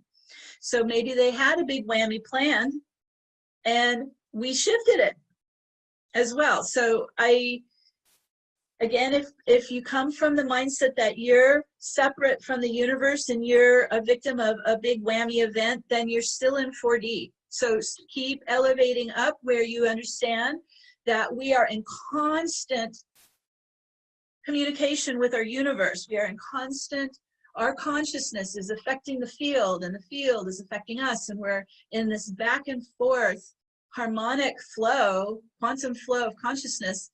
And so even if an event was planned, we could also change that as well. Hope that helps. Let's see here. Mercy, what are you referring to as conspiracies? So these are, I don't want to spend too much time on that because that's not the focus of this class, but conspiracies are false narratives that start with, you know, on the internet, and they spread. And they can be hitting into some kind of a fear within, or an emotional trauma within, and they rope you in. And so, as I mentioned, I've been watching this show on Scientology this week, and so they use their own made conspiracies to rope in people into their cult. So we have to just watch for them. I mean, there's lots of them. I don't want to, you know, I don't want to spend a whole lot of time dropping into all of those, because one, they're low vibration, and I don't want anyone getting trapped in them anyways. But you can, I mean, you can Google conspiracies, and you can start finding a lot of the current ones that are getting spread all over the internet right now. And there's spiritual teachers pushing them. This is why we have to be careful. Okay. Anonymous, thank you, Meg. Really wonderful talk, succinct and so clear, and in a better understanding overall. I'm happy to witness and absorb more every time I hear this. Thank you, thank you. Susie, as an empath, I'd like to set an auric boundary to protect myself from energy vampires. So this is part of the first steps we take. Once we awaken and we start observing our field, we start getting a sense of our field and everybody else's field, and one of the first things that alarm you is I realized, oh my God, our fields are all like merging, and they're meshing with each other, and they're overlapping, and I don't think this is a good thing. And so I was asking my higher self, asking my angels what's needed, and they're saying you need to start pulling your field away from all that enmeshment, right? You start, think about it as an orb around your aura, and it's made of light, and it's containing your space, and it can expand way out, and it can come close around you, whatever you need. But we don't want our aura wide open to the astral plane. We need to be able to feel our own personal boundary. And there's reasons for this as well, because when we're wide open with a boundary, our life force drains out, right? When we have a boundary, then we're able to intuit and sense and feel if someone actually is trying to get inside and merge in or plug in, because it feels very uncomfortable. It feels very irritating, actually.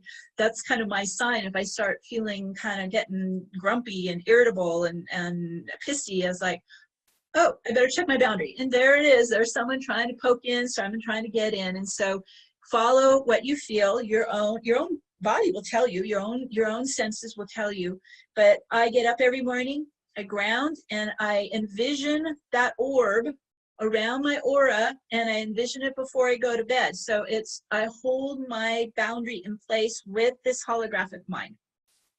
Looks like a orb of light, like a ball of light. And by doing that regularly, you are literally establishing the energetic auric shield in place. Leslie, can you explain the process of using the infinity loop?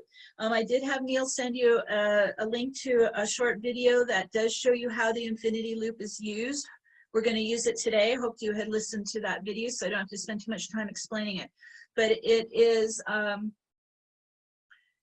what the infinity does is it runs around polarized energy. So think of it as you have positive and negative, and you're running the infinity around the two, or masculine, feminine, or inferior and superior, whatever is this kind of extreme polarized energy.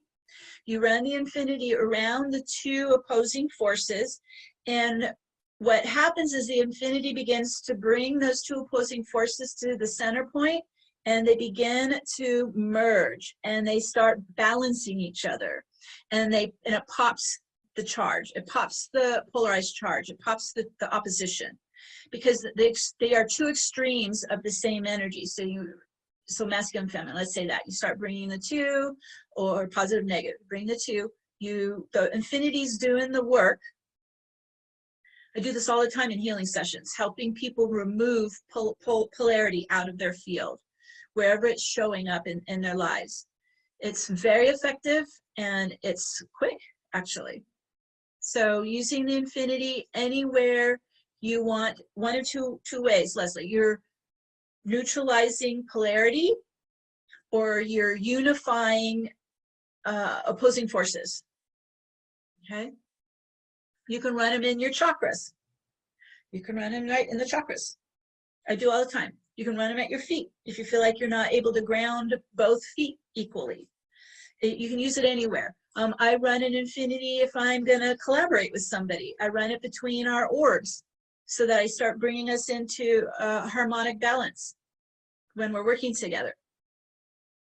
It's very effective. It's a quick, easy trick. It's an alchemical trick. Elaine, how do we know which angels are false? Well, that's just it. You have to use your empathing. You have to feel their energy, because we have original Archangel Metatron or Archangel Michael, and then you've got the false ones. Because everything is polarity, right? We're in a dual system here. So we have the true Archangel Metatron, Michael, and we have the false ones, because that's how a world of duality operates. So you feel their energy. Now, I work very closely with both, and I do not even communicate to them directly. I only work in my channel up to my higher self, and I have my higher self talk to Metatron or Michael or whoever, or my clients. I use my higher self as my gatekeeper, and I filter everything through my higher self so that I do not open my field or my antennas to the false ones. The false ones are empty. They have no chi.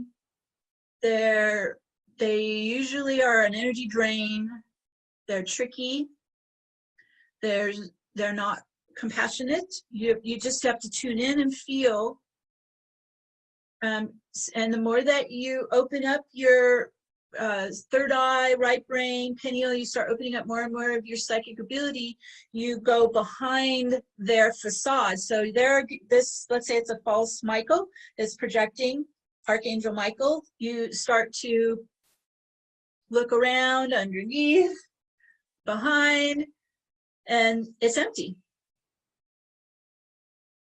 Also, they watch what they're telling you. Watch what they're telling you.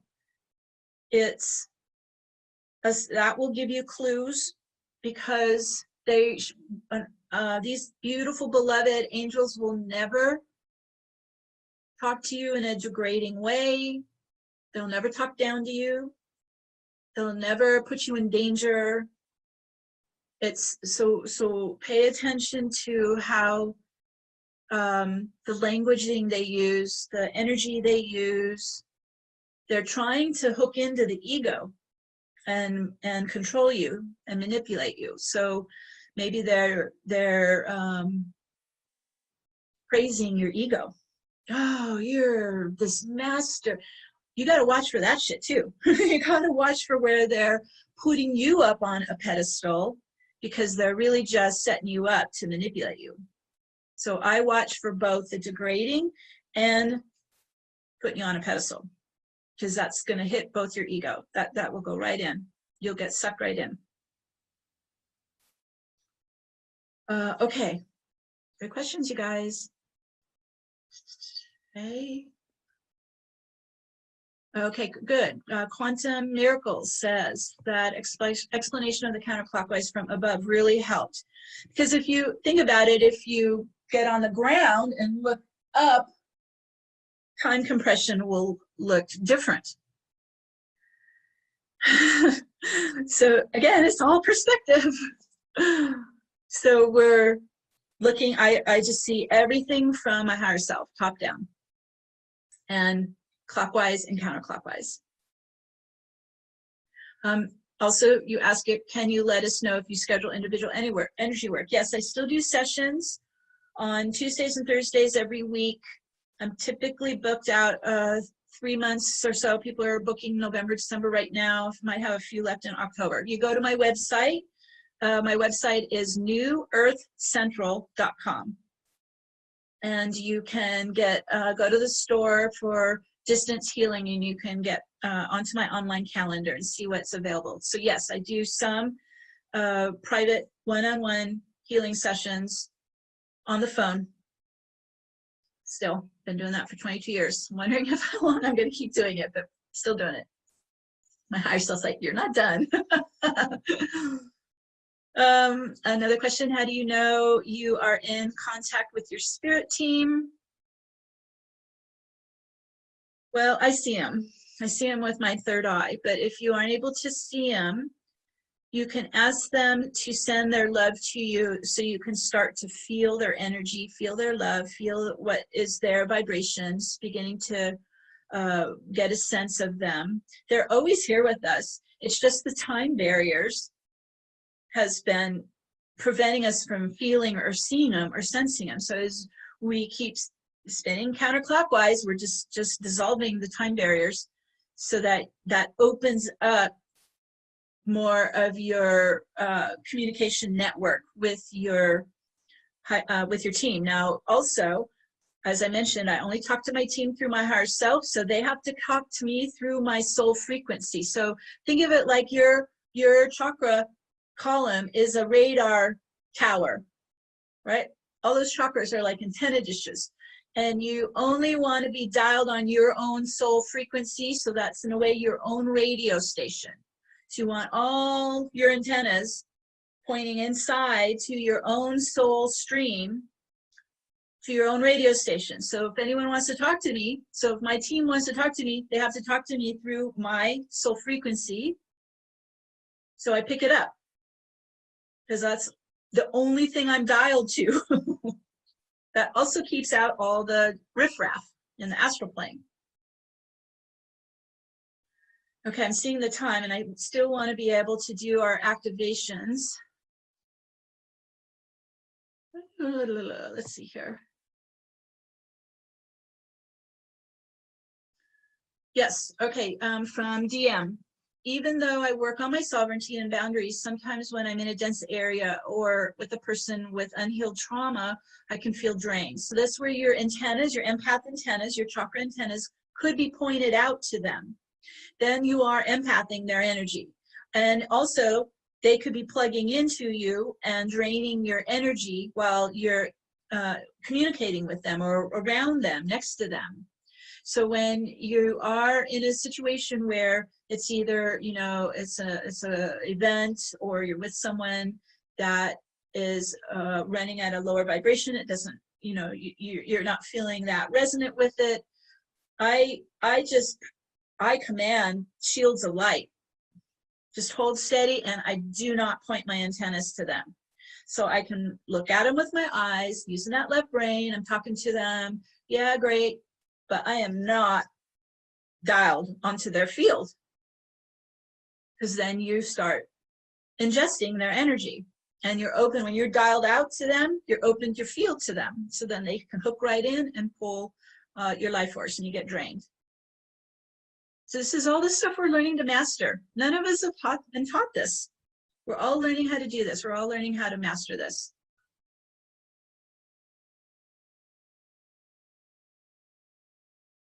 Okay, yes. Do you have instructions on how to do this clearing? We're going to do this next. Can you talk a bit more about using the crystalline ley lines for grounding? So we have, you know, our beloved Gaia has her own light body as well. And so her energy has energy meridians, ley lines, just like we do. You know, if you go to an acupuncturist, they're putting needles all through the meridians right into your own ley lines. And so Gaia has her own ley lines and her sacred sites, her own chakras. She has an energy body just like we do. So when we ground, the old way was you would send a grounding root into the earth, or you would connect to the physical core center of the earth. But that's the lower 3D hologram, right? That's the lower 3D plane that's polarized, and it's a full battle going on in the astral plane there. So it was probably around, I was thinking around 2000, about 20 years ago, I started hearing from my higher self, you can't ground to the earth grids anymore. It's affecting you. It's making you ill. You need to now ground to Gaia's, because Gaia's ascending as well. So as Gaia's light body keeps activating, I can actually see the ley lines all around, right under the surface of the earth. Just like we have our own meridians, she has her own meridians. And so wherever you are either located or you want to connect to a certain chakra, let's say I live next to Mount Shasta, so I always ground to the ley lines at Mount Shasta, and that's the root chakra. So that way then the light that's coming, you have roots of light coming out of the bottom of your feet chakras. You get those roots of light, just like a tree roots, you get those roots of light to connect with the ley line of light on the surface, right under the surface. And it actually, I can feel it like a suction. It really does pull, lock, and connect. And when I go into the wooded park here and go into nature, I've got this massive tree, and I connect to the tree, and it's an old Qigong practice where I can feel we're learning how to run our energy vertically up and down our meridians, ley lines, our chakra column. And I can feel my energy go zoom right down the body, out the feet, just like the tree roots, into the grid, flip, come back up, all the way up to the higher self. And that's, whoo, man, it's fantastic. I do it regularly. So that way then you're always grounding, because also when we're getting all these solar flares and plasma waves and all this photon light coming in, if you're not grounding it, it will blow your circuits. It's too much. So grounding regularly onto the ley lines, onto Earth's grid of light. Okay, you guys, I think I'm sorry, we're going to have to, you have great questions. Thank you. We're going to have to run out of time here. So we're going to have to start the activation. So I'm going to close this for a minute. Yes, Steph, in your quantum access course, do we learn how to do everything you're talking about in this webinar? I'm in the process of building a new academy. I just spent 9 months teaching a first pilot course on certifying practitioners in this, and now I'm going back and working on building an academy for public use, and there's courses in that academy for my modality, for my technique. I'm hoping to have that up and running before the end of the year. So that's in the works right now. There are plenty of practice videos at my YouTube channel if you want to try. And there's also download meditations you can get at my website so that you can get started with this technique, because this is an Ascension tool, and this is going to really speed things up for you. It's completely changed my life. It's quite astonishing. Okay, you guys, thank you for all your questions. I probably should have sectioned off a whole hour for questions. Let's go ahead, and we're going to now do the activations. Okay, and you can work with these activations as well when you get the replay. So there's one of the Meg, really quick, I don't know if you saw the last question, but someone said she couldn't ask in the Q&A, so she wants to know about the crystalline grid ley lines. I was away, so I'm not sure if you answered that. Yes, we got into the crystalline grid ley lines. Okay, perfect. Yeah. Okay, so Neil, we're going to go ahead and switch over to the activation, okay? All right. So we've been, talking and thinking. So let's just take a couple deep breaths, and we're going to come into our bodies. So you can put your hand on your heart and your belly, heart and solar plexus, and start to focus. We're coming down from the mind and getting into our bodies, into the lungs, the breath. I'm going to use the breath quite a bit in the activation. So just opening the chest, opening the heart, opening the breath, And coming into your core center. And then again, we're using the right brain now. So the right brain is what we visualize. It's our holographic brain. If you find you kind of float back over to that thinking mind in the left brain, just stop, come back to center, and open back up into the right brain, okay? So this is not something that we're going to be able to create with our thinking mind. This is more of our intuition, our right brain. We visualize and we set commands, okay? And I'm going to walk you through each step. I'm also going to connect with you remotely, so I'll help you as well. So let's first imagine, we were just talking about it, our feet, okay? Feet chakras. We're going to now block our feet chakras right onto where you are sitting. So you're first just getting your feet onto the earth, wherever you're sitting or standing. We're using the whole body, so using the feet. Okay, there we go. And imagine your feet are like magnets. They're starting to lock onto your grounding base, your path of light. This is in your aura, your path of light. This is your grounding base, okay? And then we'll drop just a little bit into the surface of the earth to the crystalline grid of our 5D earth. So this is the crystalline grid ley lines. Woo, and you can really feel them start to connect. You might even feel a tingle or a suction. And every morning I get up and I set my command as I'm grounding. I now ground onto my soul's ascension timeline. And this is where you begin to let go of the old timelines. You're letting go of the lower 3D earth grids. You might even feel you're starting to kind of shift over onto it.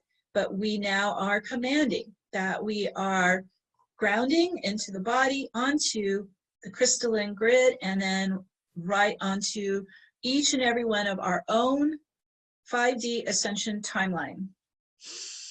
And this is where we're now working with the holographic field.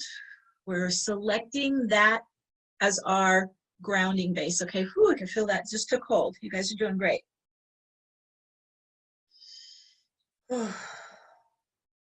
And as we start to open up this sacred space to work in, let's connect to our spirit team. So from the heart, we connect to Mother, Father, Source, Creator.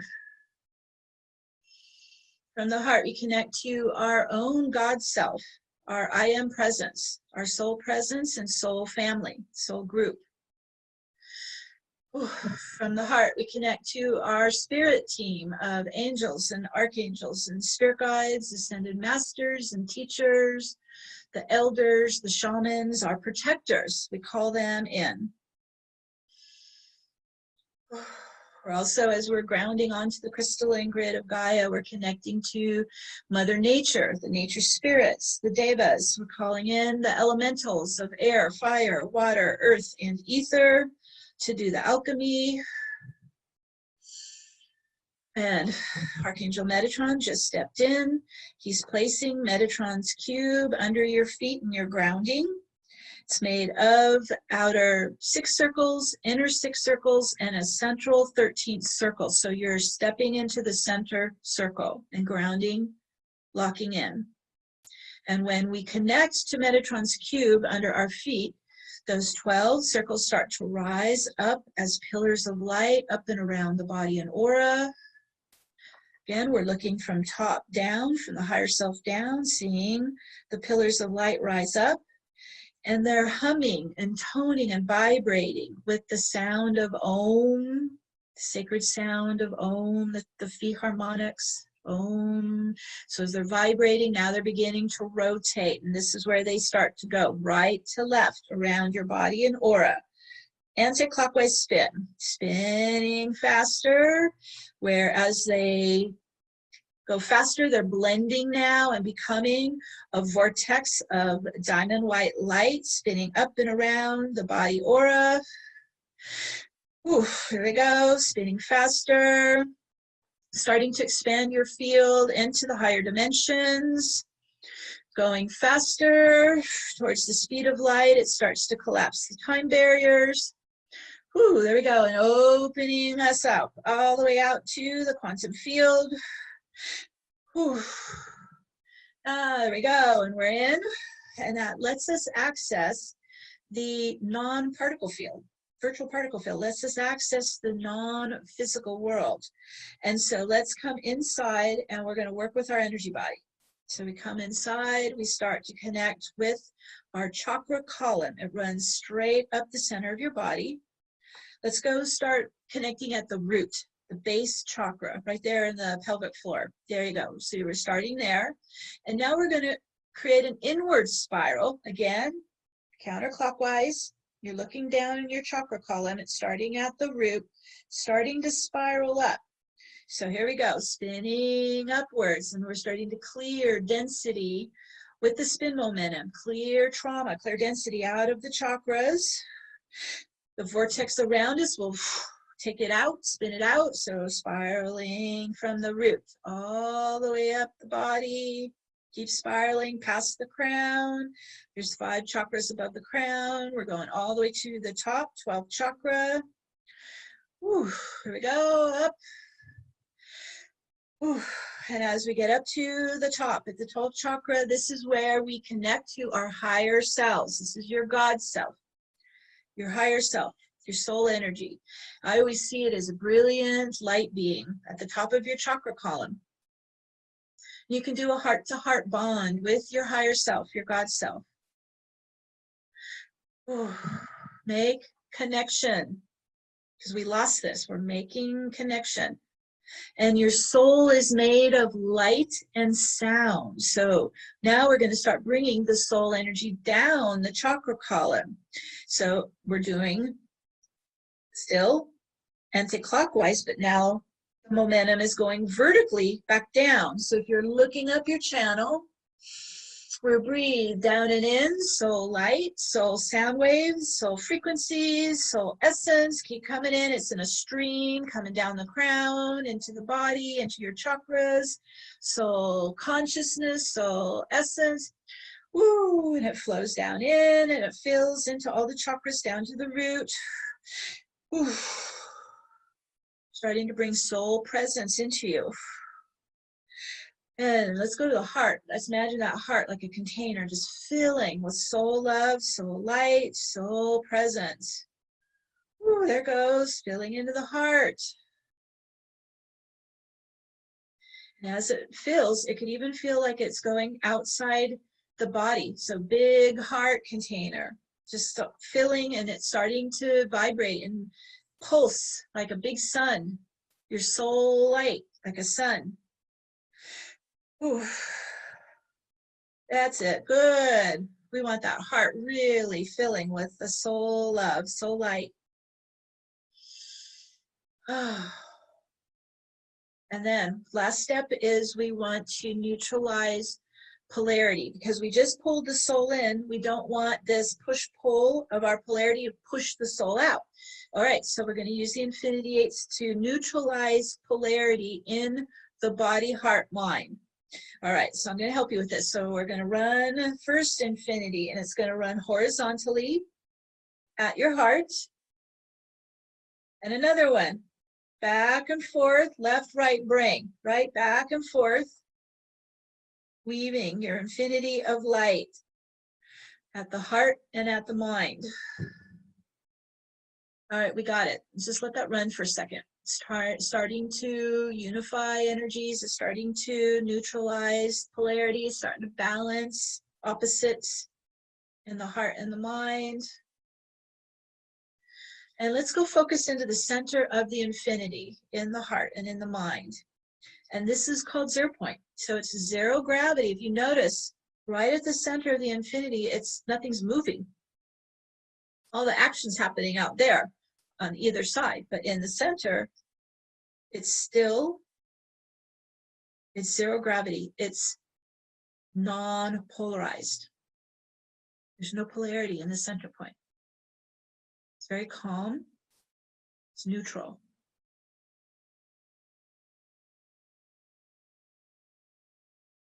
Imagine breathing your energy into that calm, neutral balance point. And there we go, in the infinity, in the heart, in the mind. And it starts bringing all your biosystems into coherence, starts running the heart. Let's run it. You can run an infinity up and down between the heart and the mind, bringing them into coherence. Oh, there you go. And it just naturally starts to repel out the non-coherence. It starts repelling out that polarized charge. And so we still got our big vortex spinning. And so let's flush out, spin out, clear out all that polarized opposition, all that non-coherence up and out of the physical body, emotional body, mental body. Woo, up out. We spin it back to source light to be transmuted to light. There it goes. We don't spew this out. When we spin it out, we clear it out back to source, back to creator. So it can be reused again, transmuted and reused. Oh, and that starts to lighten everything up. And it creates this beautiful 0-point balance so the soul can stay inside. So you have your beautiful soul light stream coming down your channel, goes into the chakras, and then it fills into the organs, into the body. And so now let's command every atom and every cell to start to vibrate with the soul signature frequency. Imagine every atom is humming like a violin string, just humming and vibrating. Ooh, there you go, with your soul frequency, your soul vibration. Ooh. And that's starting to update all the way through you. All right, and so we're going to do some transmutation steps on the mental body and the emotional body, because we want to clear the mass simulation and we want to clear the emotional trauma, okay? So we'll start with the mind first. So we're going to bring down the channel God light. So it's a crystal diamond light. Just imagine it's flowing from source down your chakra column, down your channel, comes through the crown, starts to wash through your meridians and channels and chakras. Imagine like you're under a shower of crystal diamond light flushing through you. Ooh, it's very fluid. Just let it flow through, continually flowing through. And let's now really focus now into focus the light into the head, into the mind. And we're going to do some canceling here first. All right, so getting this purification God light running through the mind. And we cancel and revoke all vows, contracts, and agreements to forfeit soul sovereignty and participate in the 3D, 4D matrix simulation throughout all time, past, present, and future. Now, this agreement, this contract, this vow is null and void now. Imagine you're tearing up the agreement and putting it in source, refiner's fire, releasing it up and out of the field. Woo! Release it out, spin it out, clear it out. We do not grant permission to be involved in it anymore. Ooh, you might feel energies leaving. Ooh, we claim that we are sovereign beings and no longer participating in the lower dimensional operating systems ever again. We pull our power from it. We pull our light from it. We pull our consciousness from those lower simulations. Good. Imagine you're kind of pulling out of a web and you're stepping back inside your pillar of light, your divine pillar of light, away from the planetary collective simulation, away from the web. All right, excellent. Whew, you might feel it popping off the back of the brainstem, coming off the back of the body, out of the head. Whew. Relocating yourself in your divine pillar of light, right on your path of light. Good. We command all time barriers, blockages, energetic membranes and veils up and out of the body, heart, mind, and aura. This is separation consciousness. We spin it out, we flush it out, we command it out. Ooh, ooh, ooh, out. all barriers, blockages, veils, energetic membranes, distortions up and out of the mind, the heart, the body. Oof. Oh, good job. Okay, that's lifting. Keep running the crystal God light, fleshing through the mind, through the brain stem. Now let's clear at the back of the brain stem, back of the neck there. This is where the unconscious programming runs. This is where the simulation is running. So we're flushing crystal God light down through the brain stem, primal brain stem, to flesh up and out all unconscious programming, all unconscious simulations. We unlock and flesh out now. So it's like clearing software out of a computer. Woo, here comes programming out. Anything that does not serve you, does not support you, anything that limits you, harms you, we command out of the brain stem, out of the primal brain, out of the unconscious programming. And there goes more. Whew. Does not have permission to be here. We command all overlay grids from the matrix and any entanglement with the AI simulation to come out now. We spin it out, we command it out, we flush it out, cancel, revoke it now, and there goes more. Ooh, nasty stuff, out it goes. Ooh. Back to source light to be transmuted to light. Oh, excellent work, you guys. Okay, that was a good clearing, and you can keep doing that on your own. We're going down layers, and so as we remove that top layer, we're aligning with our soul's 5D ascension timeline into the higher holographic realm of enlightenment. So you're doing a reset in the mind, in the heart, in the field, reset to your soul blueprint, your 5D ascension timeline or higher, and resetting to higher holographic reality of enlightenment, of ascension. There we go. Whew, that reset's running through. Whew, so not only do we pull code, but we can activate our soul code, our own soul code and blueprint. Ooh, that was good. And with our divine soul will, we choose to continue our physical incarnation in 5D and higher, and in our own divine soul's operating system now. So now you're resetting where you run your energy. Ooh, it's with your own soul code, soul blueprint, soul operating system. It's all inside your light body, waiting for you to give it your activation, give it your will, give it your light, give it your permission to turn on. Imagine you're like flipping the switch, you're turning it on. Good. Ooh. Okay, we're going to let that spin for seconds, taking hold. You might feel energy still clearing. It could be clearing for hours or days to come. We're just setting all that's outgoing to clear in the comfort and ease back to source light.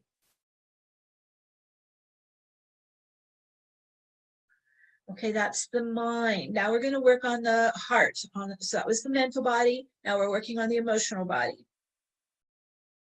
Okay, so let's focus on heart chakra, high heart, thymus, solar plexus, emotional body. You might even have a little bit throat chakra, but we're focusing on the front chakras here, upper chest.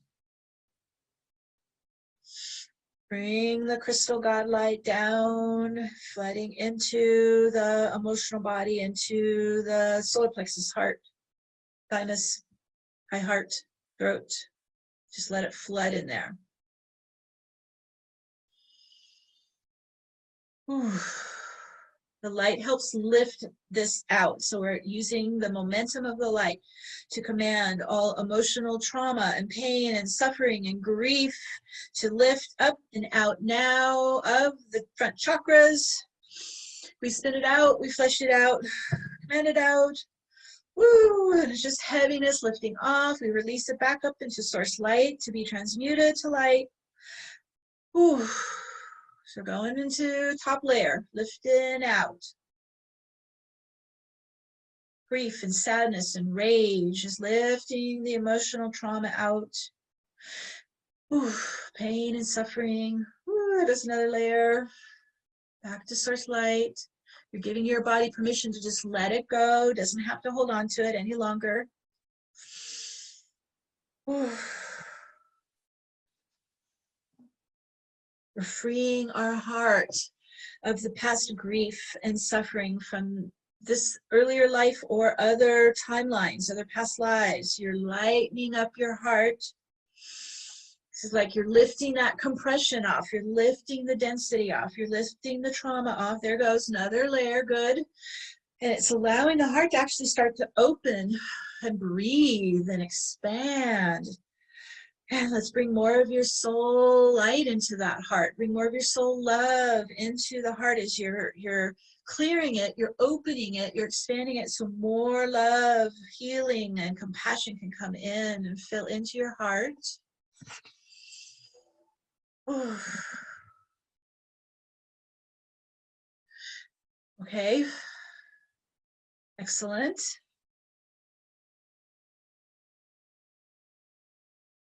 Now, just as I was mentioning in the class, as we open and clear, it allows more to activate. Okay, so we just opened the mind and we opened the heart. So again, streaming the crystalline God light down the crown into the brain, mind, into the heart. It's flowing up and down your spine and your chakra column, your meridians. There you go. That's your Kundalini life force. It's electrical current flowing up and down. Oh, let's now stream some of that crystalline light into the pineal. Centered right between the left, right brain. Pineal is covered in microcluster crystals, minute crystals. So you're moving your crystal light into the pineal crystals. There we go. We're starting to activate more of the pineal. Ooh. As you're increasing the light frequency in the pineal crystals. There you go. It's starting to elevate it up into higher octaves. We're going to spin around the pineal in the brain fluid, starting to activate the pineal crystal antenna. Woo, there we go. It's vibrating and humming. It's increasing higher octaves to, we really want to get it up to the violet light rays. Woo. There you go. Good. Activating our pineal antenna, our crystal antenna. This is what we use. It's our antenna up to our higher self. Now let's open up more of the right brain. So again, stream of crystalline diamond light coming down the crown. Let's now direct it into the dormant neural pathways in the right brain. So anywhere the right brain is dormant, it's not activated. There we go, starting to open up the neural pathways with more of your soul crystalline light, bringing it in to enhance your visualizations, enhance using this powerful holographic mind of yours, enhancing your psychic abilities. Just continue to flood the right brain with your crystalline light consciousness. Oof. And then we can also run a stream of the crystalline light into the third eye chakra, lighting up the third eye. And as you get in here, you're bringing your own soul super consciousness in to your pineal, your right brain, your third eye. You're claiming this as your sacred mind. You're getting in, you're making it your territory. You're updating it with your soul signature frequency.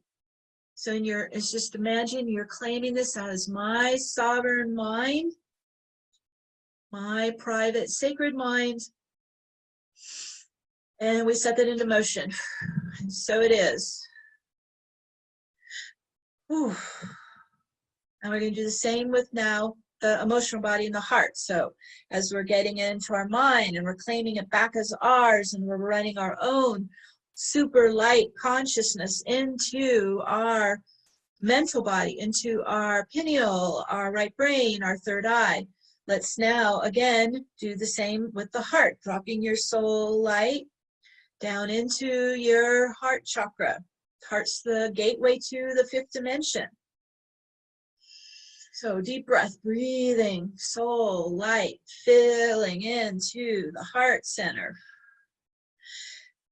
Breathing in love from your soul family, from your angels, from Mother, Father, Source. Breathe that love energy. It's increasing into the heart center, getting higher and higher into 5D frequency range.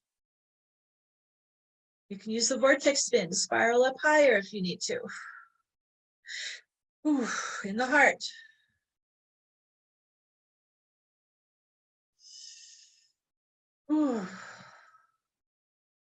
There we go. We're bumping up, going up in octaves.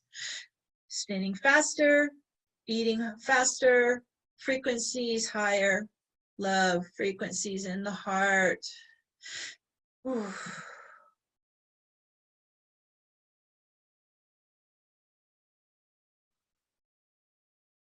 It's starting to radiate that love energy all around your heart chakra. It's beginning to connect, a resonant connection to the 5D field, the 5D earth plane, the 5D hologram. So what's vibrating in love here, starting to get in coherence, vibrating with the 5D earth plane. You're starting to make a harmonic connection. Yes, there we go. We're starting to hit it. Just hold that. Opens us up to this holographic realm of unity consciousness. Opens us up to a field that's not polarized. It's loving, it's harmonious, it's compassionate, it's safe.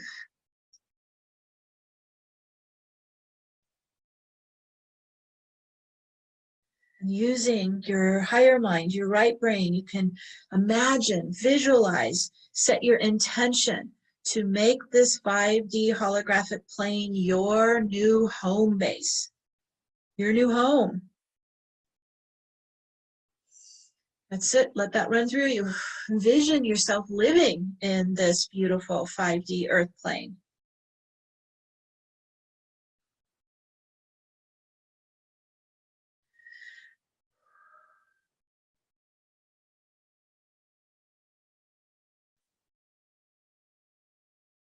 And so I have all this activating in the heart. We have this all activating in our holographic mind. We're going to start to ground this in. So now we're still spinning anti-clockwise, right? We're looking down, it's still spinning, but now it's moving all the energy inwards. Instead, we were using it to spin out. Now it's spinning. All the work we just did is coming in from the quantum field into the physical life, physical body, into your heart, into your mind. It's updating in your RNA and DNA. It's spinning in very fast, very fast. Grounding in, anchoring in, merging in, blending in. You can tap on your arms, tap on your legs, pulling it all the way in. Whew. You're grounding onto your 5D timeline. And your soul presence inside is activating more of your soul code, soul blueprint to live your ascension life plan and purpose. Oh, let that ripple up and down you. It's activating more of your soul code, soul blueprint to live your ascension, life plan, and purpose. Oh, there we go. We let that all take hold. Ooh. Spin in, ground in, take hold, lock in. Ooh. And there we go. That completes our activations for today. And so it is. And so it is. And you can stay in the vortex as long as you want, continuing to ground in, and at the same time, release what doesn't match your soul vibration, doesn't match your soul purpose. But it's a truly transformative process that you can do daily and really accelerate your 5D ascension. So that's it for the class here today, everyone. Thank you for joining us. Let me go back to Neil. He's there.